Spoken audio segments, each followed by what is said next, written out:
Hey everybody, welcome to MetaFan. We're here at Wizard World St. Louis. We're here with designer and illustrator Matt Peppler, whose work I am a big fan of. I now, thanks to this particular Wizard World exposition, I own 6 of his prints, and I plan to pick up at least one more on the way out. Well, thank you very much. Thank you. You're welcome. So, tell us a little bit about your design style.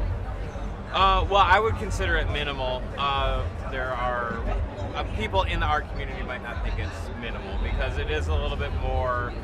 There's more detail in the backgrounds and everything. I consider it like a minimalistic and vintage and retro, that sort of thing. So obviously you have a design background, but how did you get into designing these particular properties?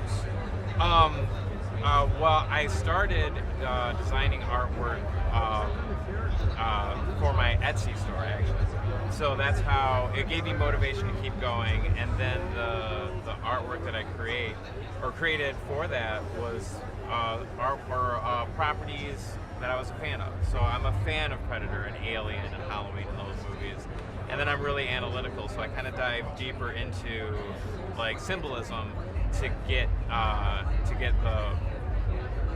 the context, the right type of artwork that I want to create for it. How did you, can we pick one of these up? Yeah, go right ahead. So the art itself very often has a similarity to it, at least the stuff, and we'll certainly put some more up, but there's a look going here. How did you decide on this particular, did you test other things out with the properties, or did you kind of have a feel for how you wanted this to look, and then you... When I start, it's kind of like I'll thumbnail sketch out certain aspects. Like I get the idea in my head of what I want to do. The colors are going to be similar. That's always intentional because I want a certain feeling when I make them. So to have that retro, kind of worn down look to it.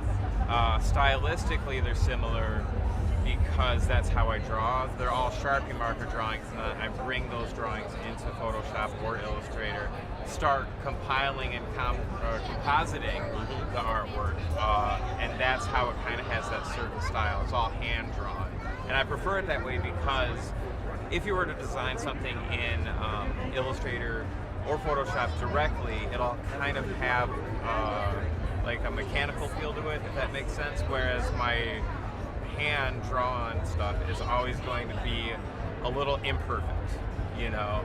I'm glad you mentioned that because I was curious. I haven't even asked you before, but I'm fascinated with the fact that you actually start out line drawing. I didn't know if you brought in images or if you were drawing it directly into a computer, but it does have it has a feel to it that doesn't lend itself to the belief that it's only done in a computer. Right, exactly, and that's intentional because I have a strong background in traditional graphic design, and I could make these posters entirely inside Illustrator, but I prefer to have that element because I feel like those happy accidents or that organic feeling contributes to the success that I've had because it doesn't look like it's a graphic design. It looks more homemade, I guess. Yeah. I don't really know how to describe it outside of that way. So you come to these events a lot, right? Yeah, I travel a lot. Probably 20 to 25 different cities a year. Okay. What do you like about fandom generally? What do you like about the fan community? Well, it's massive, and also it's not exclusive. Like, if you're a fan of something, you don't have to be a fan of everything, and it's okay. Like, there's not a lot of judgment or that's another good word. I'm drawing a blank, but there's not a lot of. I guess there's more diversity than I thought there would be, and that's something that I like to see. And there's not like a sense of bullying or superiority. So yeah, that's one thing that we're hearing a lot from people. They love the sense of community. Yes, okay, that's a good word. A sense of community. I could not think of it. It was on the tip of my tongue. So. There's a feeling that people have that there's even if they don't share the same properties. I find it interesting. Even there. So, you ever do like horror cons? Yes. Yeah. It's a different ballgame than a Comic-Con. Different it's animal. Very different. Yeah. It's very much more of a party atmosphere. Yeah. And it's exhausting. It's more exhausting than these shows because most of horror conventions are in hotels. Right. So you get off the floor. At a Comic-Con, you get off the floor. You're going back to your hotel room. You're maybe hanging out with a couple people, right? Mm-hmm. At a horror convention, it is a non-stop party. So you get to your hotel room, but then the party's happening. So it's just, you're going and going and going. So it's exhausting. I love them. It's a different beast, though. It's a different beast. It draws a different crowd. There's more of like a punk rock vibe at Oh, horror for cons, sure. for sure. And there's more of like like a lot of the stuff you have here has a horror theme to it, right? Yes. Oh, yeah. Yeah, I'm a big horror fan. So the people who come to your booth and are interested in your stuff may be horror fans, but they may not. What's a person who's into your stuff like? Is there an average fan of your work? No.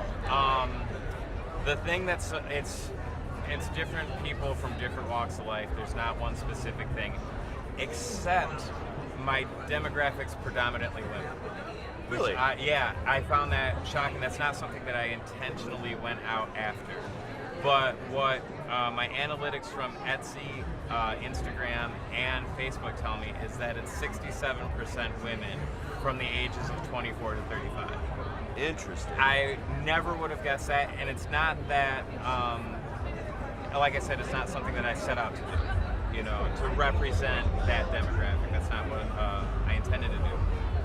But it's very interesting. So like I said, I don't understand that, but it's great at the same time. Yeah, it's really interesting. Does that cause you to question, I'd be really interested, like my background is in media studies, and I'm interested in what does that mean? What does it mean when you draw a predominantly female audience about your design? Well, exactly. I haven't been able to answer that, and I've tried to pull that out of my fan base to see what their reaction is to it. And I think it's the use of color, which is a vibrant contrast. And also, I don't objectify women in anything that I've ever created. That's intentionally. I don't like to draw that way or like to create artwork based on that. So I think that it's more comfortable for women to purchase artwork that I've created because I don't think like that, and it's not apparent in the artwork that I create. So it's not, in a way, it's not aggressive towards women. And there can be a lot of that in this community. There can be, and it's with being on the road, it's an annoyance for me. Yeah. To be quite honest, because it's you see that all the time, and I don't think that women see themselves that way. So why would you want to buy artwork that's like that? So it's a frustration, and I wish there was a larger variety of people just creating artwork that doesn't objectify women. That's something that I would like to see. And that seems to be the pushback. The whole thing that happened with Gamergate and all that seems to be that there's this movement back and forth with that question and the whole of fandom. Right, and it's I think the problem is how do you address it? Do you hit it on the nose, or do you just like Gears of War, for example? Up until I think the third game, they didn't have a woman character, and I don't know if having a woman character is what women wanted, or it's just that they wanted to be not bullied when they're playing the game. Right. So it's an interesting question, and I don't know if there's an answer yet. Yeah, it's interesting. I have a friend who we go back and forth all the time, and she says she's a Disney fan. She doesn't like Warner Brothers cartoons because Warner Brothers had no female characters. Okay. You just said that most of your audience is female, but looking at the art, it doesn't There's necessarily... very little female representation specifically. Yeah. There's, the Bride of Frankenstein. Right. But that's, and Ray and BB-8, but I don't have a lot of specifically gendered depictions. And trash in the Return of the Living Dead. Right, image. yeah, exactly. But yeah, so there's not that. So like I said, it's kind of an interesting question because it's not something that I set out to do. Knowing that information, it's also not something that I gear towards, right? I'm not going to create artwork that's specifically based on women. I'm going to create artwork that I'm a fan of. So that's my number one priority. So it is still interesting that has been my lasting fan base over the years. It seems to me when I look at the pieces that your pieces are often about building an affective response, a feel, and it's about developing an environment when I look into it. I feel like I'm looking into a snapshot it's not like a screenshot from one of the projects, but it's more like a screenshot of the environment and the feel of the project. Well, that's a really layered question to answer because colors have specific emotions. Sure. So colors that are then matched with each other can create a memory trigger, right? So that's something specifically that I do. Like if I make a Halloween piece, I want people to feel like it's fall.